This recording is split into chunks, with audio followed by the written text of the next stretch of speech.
Your blood pressure is dangerously high, and your coordination is slipping. You need a hospital, now!" The words seemed to hang in the air, slicing through the polished stillness of the 38th floor office. Nathan Cole stopped mid-sentence, the phone pressed to his ear, going suddenly weightless in his grip. His deep-set eyes fixed on the woman standing in the doorway, a middle-aged black woman in a well-worn cleaning uniform, a mop bucket at her side, the scent of lemon disinfectant faint in the air. She had spoken with a quiet firmness that didn't match her job title. For a second, the hum of the air conditioner and the distant city traffic were the only sounds. Then Nathan let out a short, incredulous laugh. "And you are giving me medical advice?" The corners of his mouth pulled into something between a smirk and disbelief. His gaze swept over her uniform as if it were all the proof he needed that she was out of line. Lydia Harris didn't flinch. Her hand tightened around the mop handle, but her voice stayed level. "Yes," she said simply. She had just watched him stumble slightly during a heated video call, his left hand trembling, his words catching as if his mind had to reach for them. Nathan shifted his phone to the other hand, lowering it just enough to make the moment feel like a dismissal. "Interesting," he murmured. "Tell me again, what's your professional background? Advanced floor polishing?" The sarcasm was as sharp as the light bouncing off the glass conference table. Lydia felt the familiar sting, the same one she'd been swallowing for years. But behind her calm expression, her mind was already cataloging the details, the subtle tremor, the unfocused blink, the slow reaction time, symptoms she knew too well. Nathan shifted his phone to the other hand, lowering it just enough to make the moment feel like a dismissal. "Interesting," he murmured. "Tell me again, what's your professional background? Advanced floor polishing?"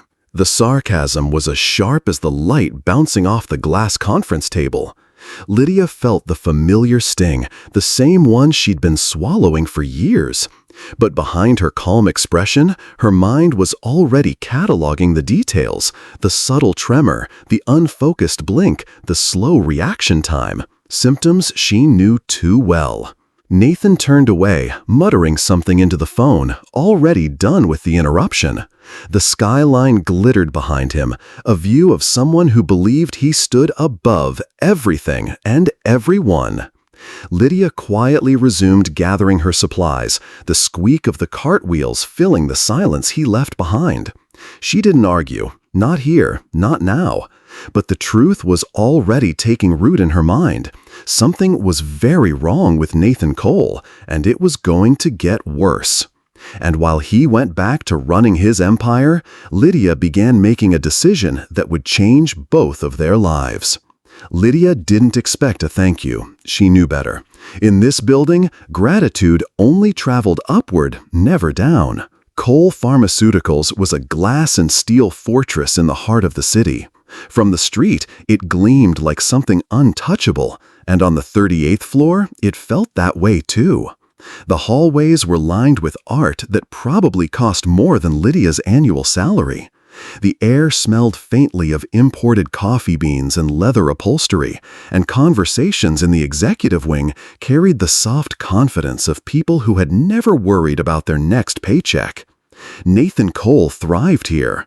At 58, he was a man used to being listened to.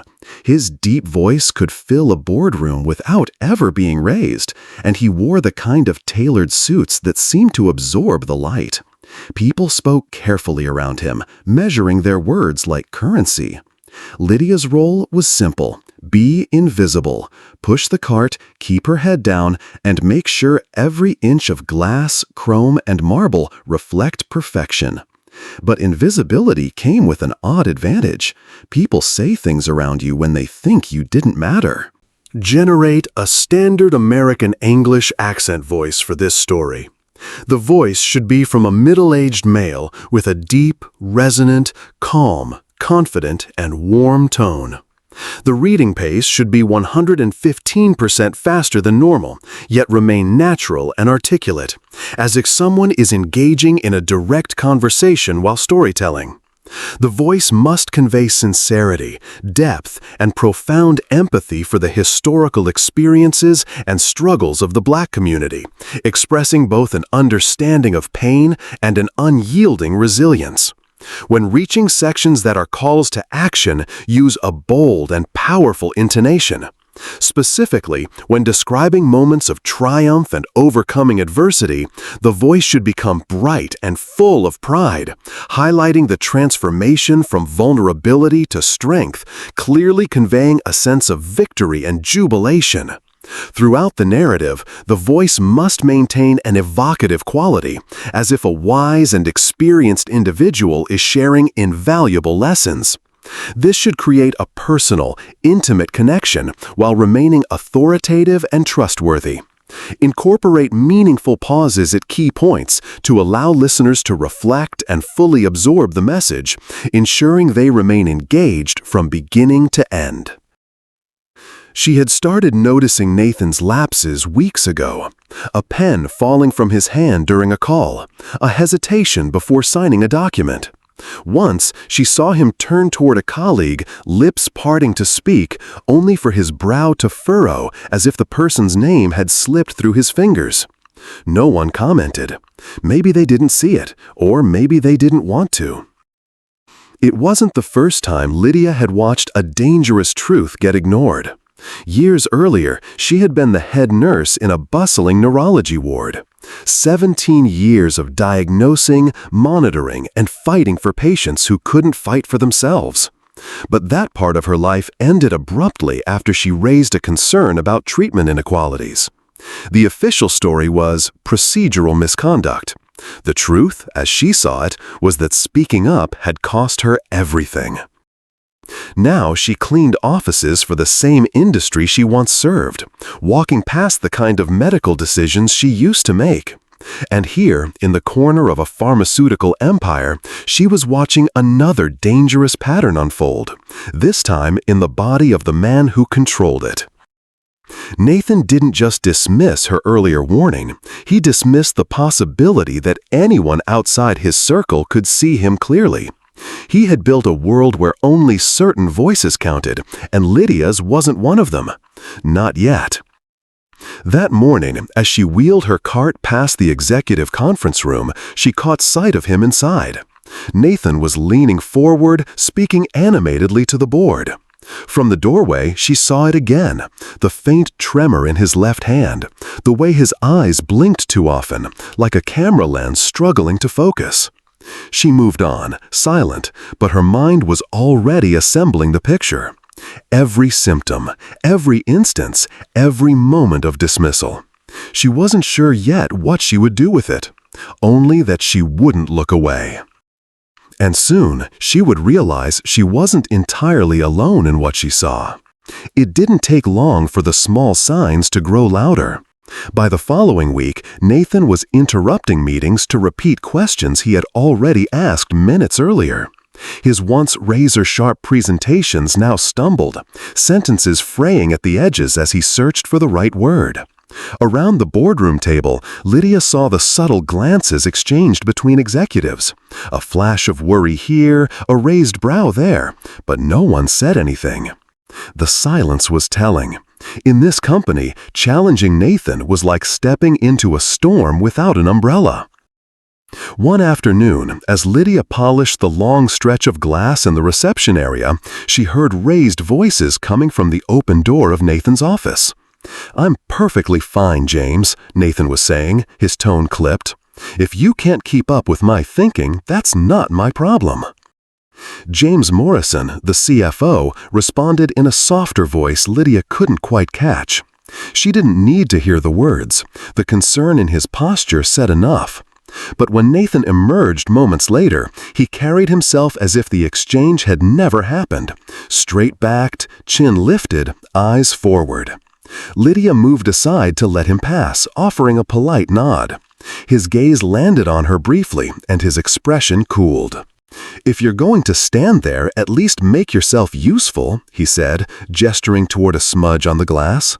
She swallowed the retort that rose in her throat, stepping forward to wipe the mark. Her face stayed neutral, but she noticed it again. The faint hesitation as he adjusted his tie, the slight drag in his left foot as he turned away.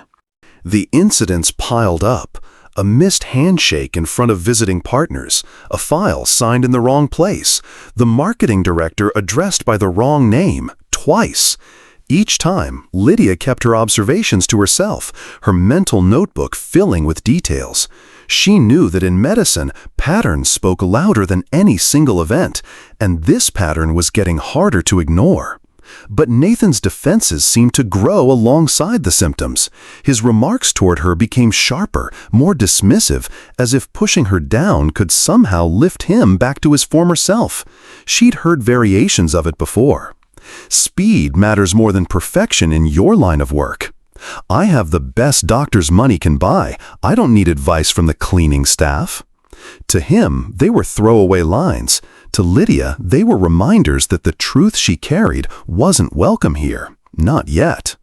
She thought of her years in the neurology ward, the countless patients whose conditions worsened because someone in power decided to wait. She wouldn't let that happen again. But this wasn't a hospital. Here, she needed more than medical instinct. She needed proof. And proof, she knew, was something she could collect quietly. The proof came slowly, a line at a time, in the small leather notebook Lydia kept tucked inside her cleaning cart. She recorded dates, times, and precise descriptions, the tremor that made Nathan spill water during a presentation, the pause before he recognized an old client, the slurred edge to certain words. But Lydia knew observation alone wasn't enough. She needed someone who could confirm what she suspected, someone whose credentials Nathan couldn't brush aside with a smirk. That someone appeared in the most ordinary of places, the parking garage. It was late evening, the echo of footsteps bouncing off concrete walls as Lydia wheeled her supplies toward the service elevator. An elderly woman in a neat gray coat was walking ahead, balancing a heavy tote bag on her arm. As Lydia passed, the bag's strap slipped and the woman stumbled slightly. Lydia's reflexes took over. She set the mop handle against the wall, reached out and steadied her with a practiced grip, lowering her toward the safety of the wall. "Are you all right?" she asked, scanning her for signs of injury. The woman smiled faintly, catching her breath. "You were a nurse," she said, not as a question, but as if stating an undeniable fact. Lydia hesitated, then nodded. 17 years. The woman extended her hand. "Elaine Carter, neurologist, 32 years in practice. I know competent hands when I feel them." They ended up sharing a bench by the exit, the chill of the evening settling around them. Lydia found herself speaking in careful sentences, describing the patterns she had seen in Nathan, the progressive tremors, the lapses in memory, the imbalance that was becoming harder to disguise. Elaine listened without interruption, her brow furrowing slightly. Could be a number of things, a brain aneurysm, a tumor, even a degenerative condition. Any one of them could be dangerous if untreated. She glanced sideways at Lydia. "You've been documenting this?" Lydia pulled the leather notebook from her cart, flipping it open to reveal neat handwriting and time-stamped notes. Elaine studied a page, nodding. "This is thorough, more thorough than some residents I've trained." A quiet resolve settled between them. Elaine leaned in. "If you can get this information to someone he trusts, someone who can't ignore it, you might be able to force a proper evaluation." Lydia thought instantly of Claire Cole, Nathan's wife.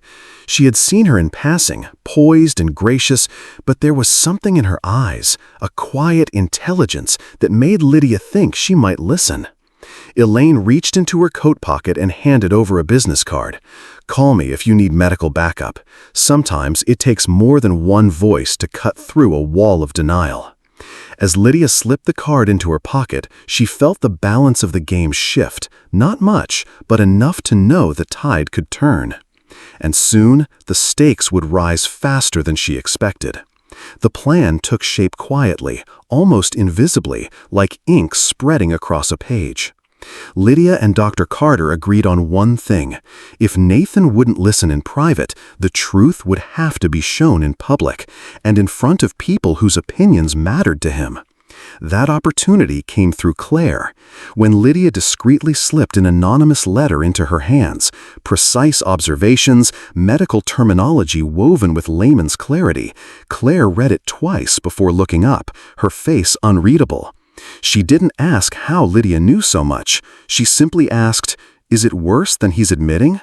Lydia's answer was a small, steady nod.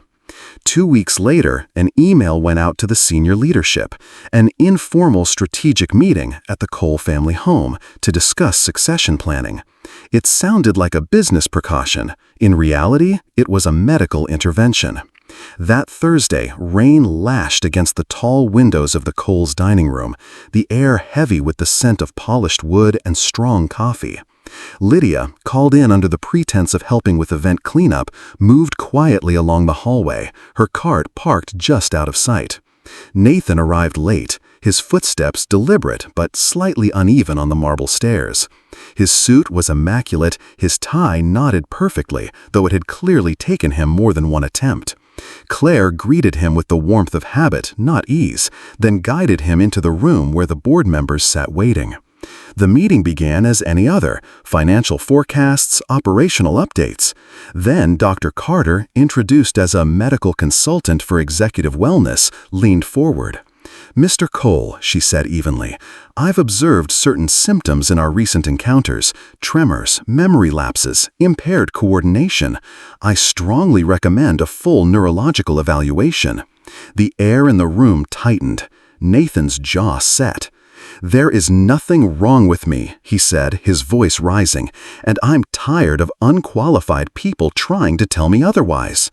He pushed back from the table, intending to stand, to prove his strength, but halfway up, his left leg buckled. The chair behind him caught part of his weight, but his right hand trembled violently as he reached for the table. His face slackened on one side, and the words that followed were warped, spilling out in fragments. Claire was already dialing emergency services when Lydia stepped into the doorway. Her voice was steady, carrying across the room. "I've documented every symptom for the past month, 42 pages, time-stamped with progression notes." The directors turned toward her in surprise. Nathan's eyes met hers, a flicker of recognition, then something else, softer, before another wave of confusion crossed his face. Dr. Carter took charge, calling out urgent instructions to the paramedics on the line. The room was a tangle of motion, executives standing, Claire at Nathan's side, Lydia placing the notebook on the table where everyone could see.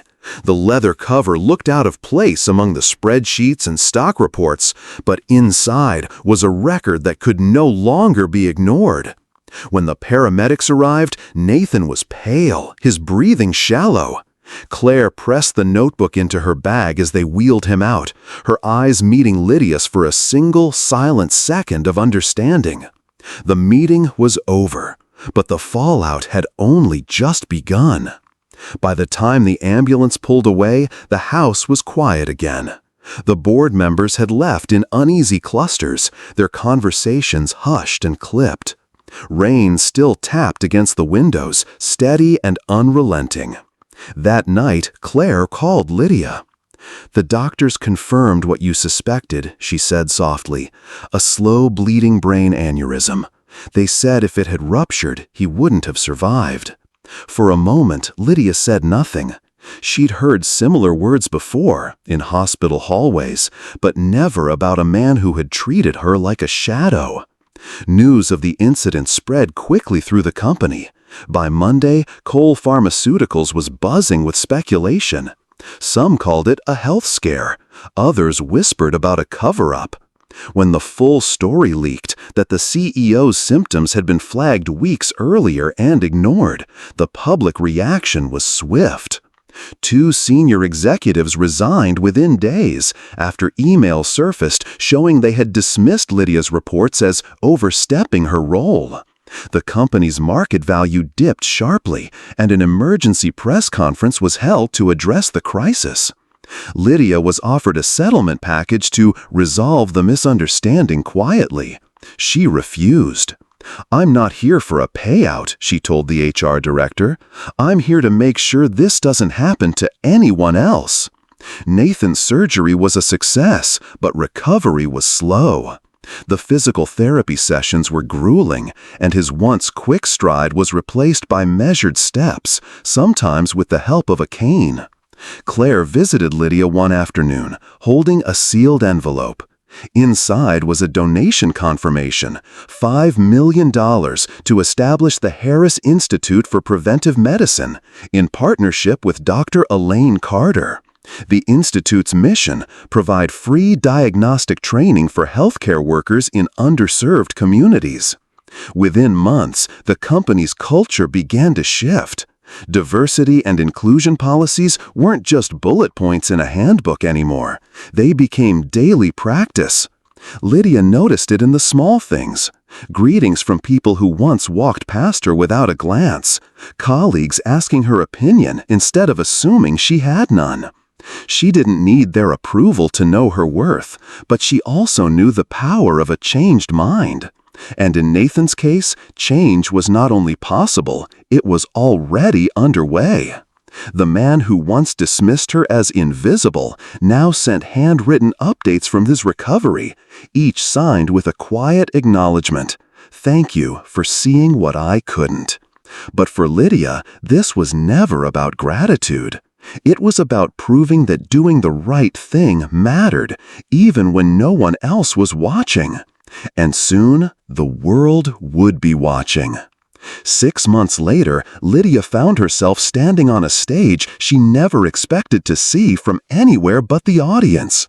The National Humanity Awards ceremony was being broadcast live, the auditorium filled with people from across the country: doctors, community leaders, volunteers, and ordinary citizens whose acts of compassion had made an extraordinary difference. Beside the podium, in a glass display case, was something small and familiar: her faded cleaning uniform, the same one she had worn the day Nathan Cole first dismissed her warning. The plaque beneath it read, "The uniform of a woman who proved that dignity has no title and competence has no color." When the applause finally quieted, Lydia stepped to the microphone. Her voice was steady, but her eyes scanned the crowd with the calm of someone who knew exactly who she was.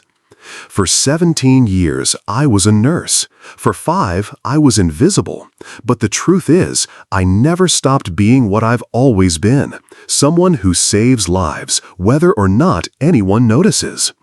From the front row, Nathan watched, with his hands resting on the cane he still used on long days. The man who once ruled an empire with an unshakable ego now sat humbled, tears catching in the corners of his eyes. Lydia paused, letting the weight of the moment settle over the room. Sometimes the greatest victory isn't proving someone wrong. It's showing them and the world that our humanity is greater than the cruelty or indifference we face.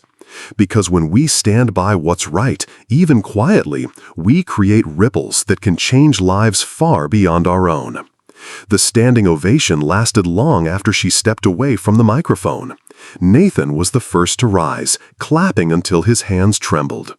Later, in the hallway, he approached her. "I'll spend the rest of my life trying to live up to what you did for me," he said quietly.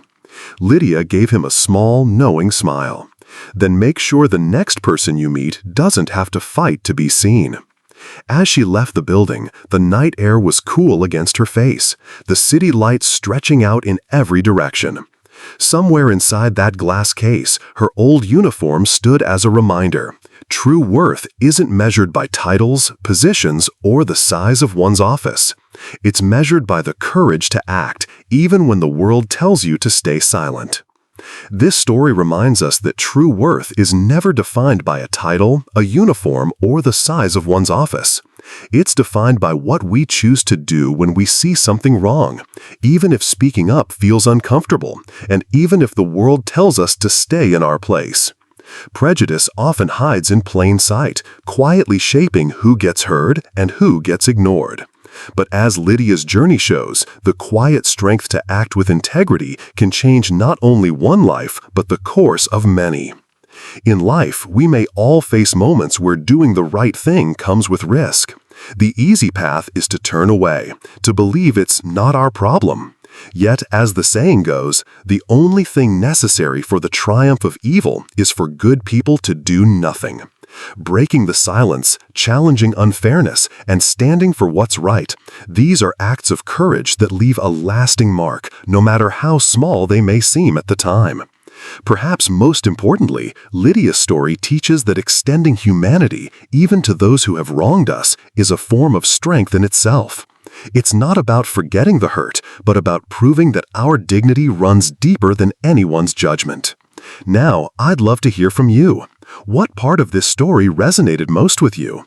Have you ever witnessed or experienced a moment when someone's quiet courage changed everything? Share your thoughts in the comments, leave a like if this message speaks to you, and subscribe so you won't miss more stories that inspire, challenge, and move the heart. Wishing you peace after the storms and the courage to be the light when the world feels dark.